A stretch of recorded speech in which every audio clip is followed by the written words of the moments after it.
জলের এই নিরন্তর স্রোত যেন মনে করিয়ে দেয় বারবার জীবনও ঠিক এমনই, না থেমে নিজের পথ খুঁজে এগিয়ে চলার নামই তো জীবন। হাতে ছিল 2 দিনের ছুটি। ইচ্ছে ছিল কলকাতার কাছাকাছি প্রকৃতির মাঝে পরিবারের সাথে নিরিবিলিতে সময় কাটানোর। বাঙালি হওয়ার দরুন বিভূতিভূষণ বন্দ্যোপাধ্যায় খুব ছোট থেকেই আমার একজন প্রিয় লেখক। তাই এবারের ছুটিতে চলে গিয়েছিলাম বিভূতিভূষণ বন্দ্যোপাধ্যায়ের নিজের জায়গা ঘাটশিলাতে। সপরিবারে গিয়ে উঠেছিলাম সুবর্ণরেখা নদীর ধারে অবস্থিত একটা সুন্দর রিসর্টে। সুযোগ হয়েছিল সাধারণ মানুষদের সাথে ঘুরে সেখানকার জীবনযাত্রাকে খুব কাছ থেকে অভিজ্ঞতা করার। ঘাটশিলাতে বাজার করতে যেতে হয় সপ্তাহে একদিন যা বাজার করে আনবে 1 সপ্তাহ ধরে খায়। বেটা ছেলেরা যায়, মেয়েরা বাড়ি থেকে বেরোয় না। লোকালদের সাথে ঘোরার মজা তো এইটাই। ও সালা ফেলে দিল জলের মধ্যে, এটাই এবারে কিন্তু মাছ হেভি সিস্টেম। এই দেখো মাছ ধরেছে, সেইটাই বলছি, পাবে না। জানা যায় এমন কিছু তথ্য যেগুলো থাকে না বইয়ের পাতায়। তবে চলুন চিরাচরিত ট্রাভেল ব্লগের বাইরে গিয়ে আজ তবে ঘুরে দেখি এক অন্যরকম ঘাটশিলা, এক অন্যরকম চোখে। পিওর দেশি মুরগি।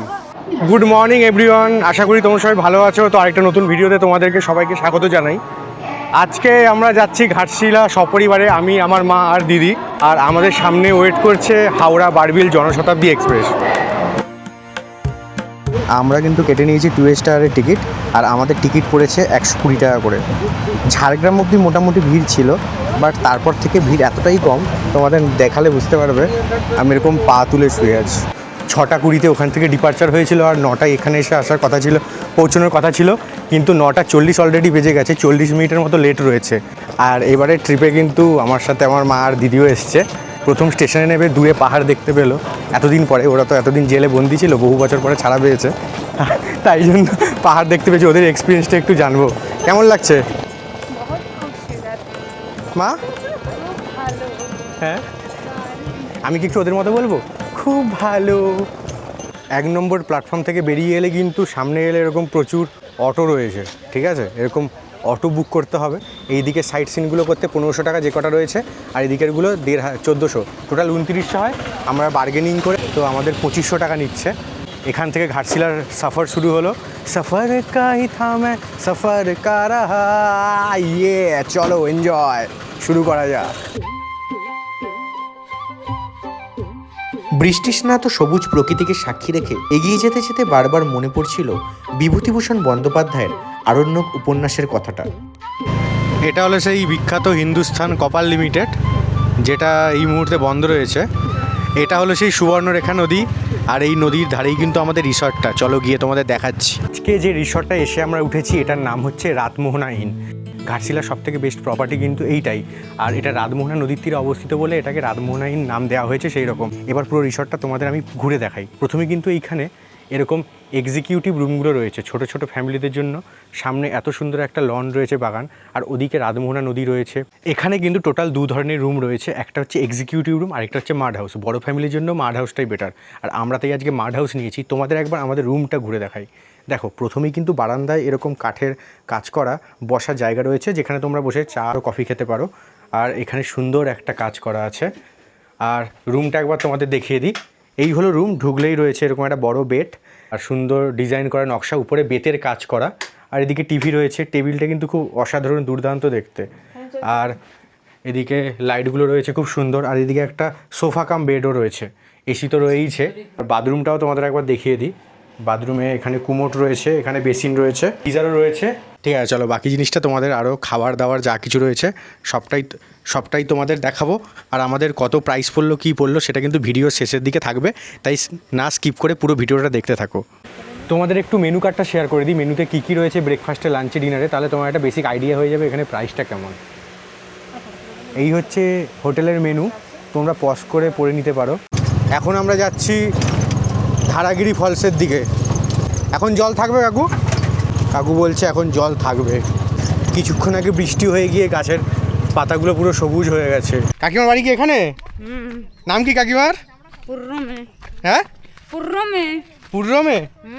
আচ্ছা, এই কাকিমা কিন্তু আমাদেরকে আজকে গাইড করে করে ধারাগিরি ফলসে নিয়ে যাচ্ছে। ভিউটা কি দুর্দান্ত, দেখো দুদিকে এরকম পাথুরে নদীর জল আর মাঝখানে বাঁশের পাটাতন, আর আমার মা চলেছে। এই কুলে আমি আর ওই কুলে তুমি, তাড়াতাড়ি বেরো তাড়াতাড়ি। এই রে গেট যাচ্ছিল এক্ষুনি। কি করতে পড়ে গেলে? পড়ে গেলে সাঁতার কেটে উঠে যেতাম। ও সাঁতার কাটতি এখানে? প্রচুর গভীর তো, মানে সাঁতার কাটতো সমুদ্র থেকেও গভীর। যদি পড়ে যেতি কিন্তু তোর লাগতো না, পাথরগুলোর লাগতো। হ্যাঁ এটা হ্যাঁ, ঠিক। এটা ঠিক তো। আমি ও ওখানে পিছলা ছেটুকু হ্যাঁ আর পিছলার জন্য নেওয়া হয় লাঠি। লাঠি কি করো কাকিমা? এমনি তুমি কি করো কি? কি করবে মানে গাইড করা ছাড়া এমনি চাষবাস কি করো কি?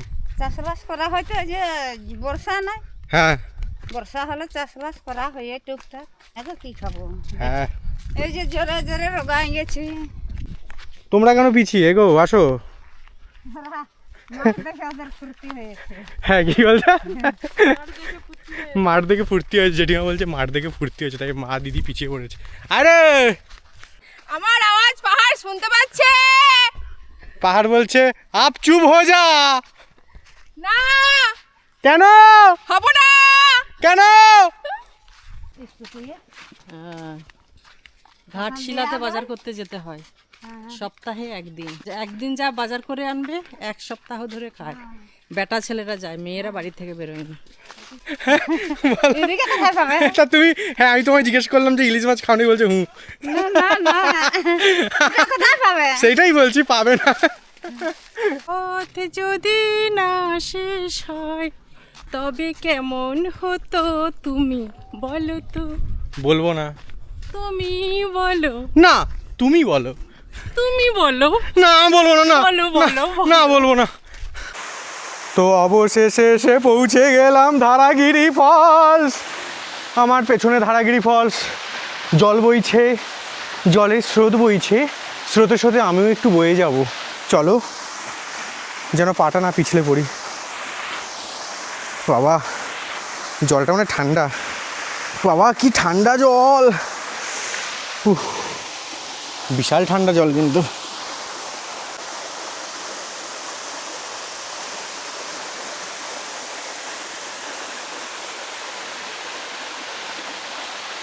মাঝখানে শান্ত পরিবেশে একদিন সময় হাতে নিয়ে পরিবারের সবাইকে নিয়ে যদি ঘুরতে আসা যায়, এই মনোমুগ্ধ ঝর্ণা, খুব সুন্দর সুন্দর পরিবেশ, বাহ দারুণ।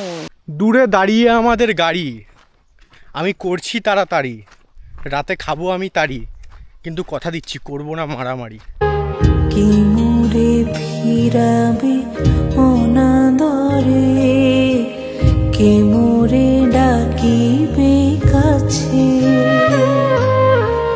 কাহার প্রেমের বেদনায় আমার মূল্য আছে, ওগো কে মোরে ডাকিবে। এই মুহূর্তে আমরা রয়েছি বুরুডি ড্যামসে, তাই তো? হ্যাঁ, এখানে কি আছে? মাছ আছে। আমরা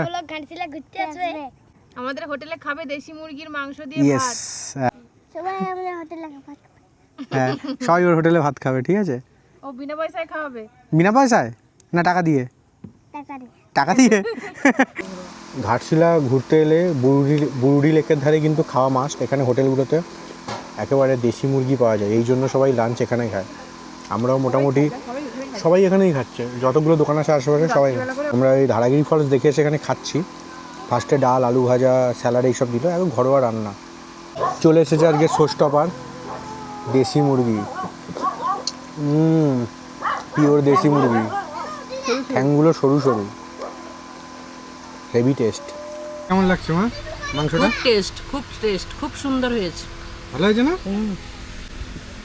আমার দিদি একটু ঢালবে, কেমন করে খেতে হয় একটু দেখা।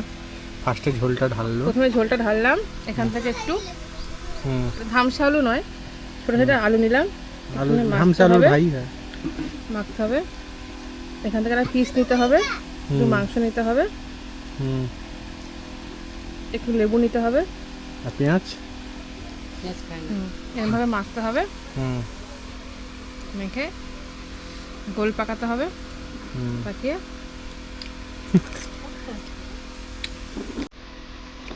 খেতে হবে। নম নম নম।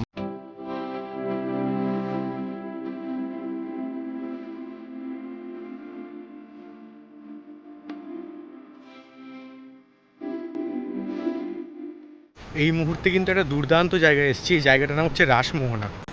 জলের স্রোতটা এমন হয়েছে, একটা ঝর্ণার মতো তৈরি হয়েছে, অনেকে মাছও ধরছে।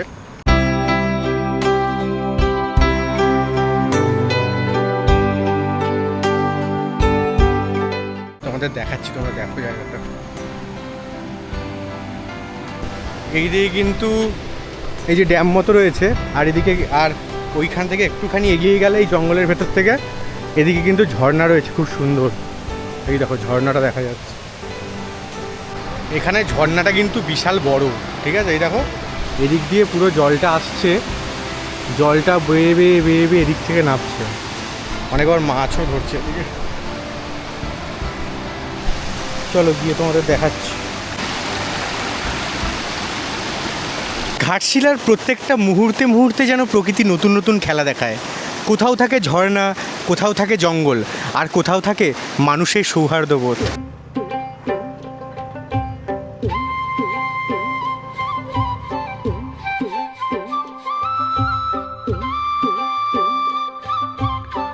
ঝিরিঝিরি বৃষ্টি মাথায় নিয়ে সবুজ গাছপালাকে সঙ্গী করে দ্বিতীয় দিনটা শুরু করতে মন্দ লাগলো না।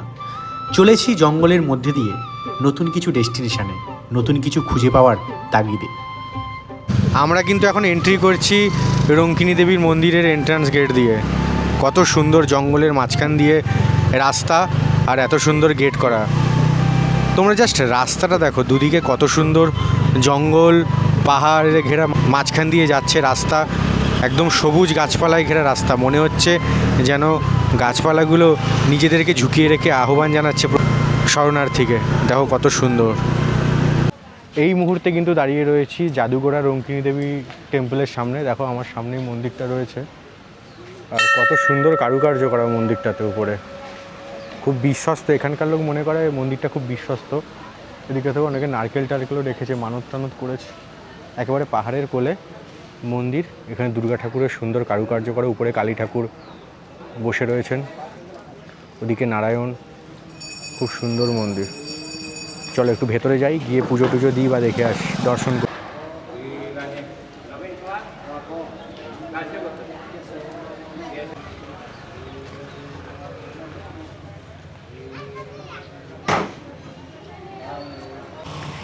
এই মুহূর্তে কিন্তু রয়েছি ইউরেনিয়াম পাহাড়ের সামনে। এই যে আমার পেছনে দেখতে পাচ্ছ যে ইউরেনিয়ামের পাহাড় রয়েছে, এগুলো কিন্তু সব ইউরেনিয়াম জমে আছে, আর এগুলো থেকে কিন্তু পরমাণু বোমা তৈরি হয়। সামনেই রয়েছে ভাবা অ্যাটমিক সেন্টার, আর সেখানে রিসার্চের পরে যেসব ইউরেনিয়াম রয়েছে সেগুলো কিন্তু এখানে জমা করা হয়, কোথাও বাইরে পাঠানো হয় না। অনেক সুন্দর একটা জায়গা।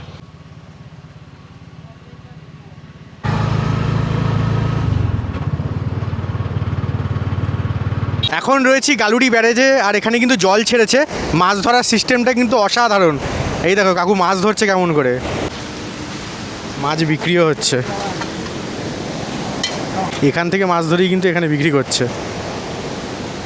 এই দেখো সবে সবে মাছ ধরেছে এখান থেকে, ব্যারেজ থেকে, আবার এখানে ছাড়াচ্ছে। অনেক মাছ উঠেছে, 100 টাকা করে কিলো বাটা মাছ। বাটা মাছ তো এটা পদ্ম বাটা। ও সালা, ফেলে দিল জলের মধ্যে।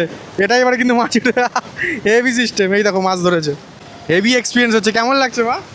খুব ভালো, হেভি লাগছে, নতুন একটা দেখলাম জিনিস। হ্যাঁ, মোটামুটি সব জায়গায় কিন্তু ঘোরা কমপ্লিট হয়ে গেছে। তো এখন দুপুরে লাঞ্চটা করে দেন ট্রেন ধরবো।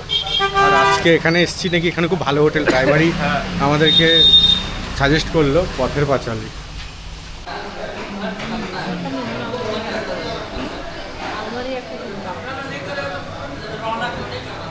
এই দেখো এখানে মেনুটা রয়েছে, তোমরা একবার পজ করে পড়ে নিতে পারো। আর আমরা হচ্ছে অর্ডার দিয়েছি 3টে চিকেন বিরিয়ানি আর চিকেন কষা, এরকম সব অর্ডার দিয়েছি। এলে তোমরা দেখাচ্ছি, আর খাবারের টেস্ট কেমন সেটা বলবো। দেখছি মোটামুটি কিন্তু অনেক ভিড়, আর এখানের মানে ঘাটশিলায় তো অত ভালো তেমন কোনো রেস্টুরেন্ট নেই। এইটা দেখছি ভালো ভিড়, আর এখানেও দেখছি বেশিরভাগ লোক আসছে। বাট ইন্টিরিয়ার যেমনই হোক না কেন, খাবারটা দেখলে বোঝা যাবে যে আসল ব্যাপার কেমন, তাই তো? তো আমরা অর্ডার করেছি এখানে চিকেন বিরিয়ানি, 140 টাকা করে নিয়েছে, আর একটা চিকেন কষা। এদিকে আমরা কেটেছিলাম ইস্পাত এক্সপ্রেসের টিকিট, আর আমাদের ট্রেন কিন্তু আসার কথা ছিল 2:39-এ, বাট ঘাটশিলার ট্রেন কিন্তু সবসময় লেটই থাকে ম্যাক্সিমাম। ট্রেন এসে পৌঁছানোর কথা এখন বলছে 5:40-এ, তার মানে 2 থেকে 3 ঘন্টা লেট। এখন তো একটু তাই ওয়েটিং রুমে শুয়ে আছি পাখা এসি চালিয়ে, যখন আসবে আসুক, এক রাউন্ড না হয় একটু ঘুমি মেরে নিই, আর কি করব।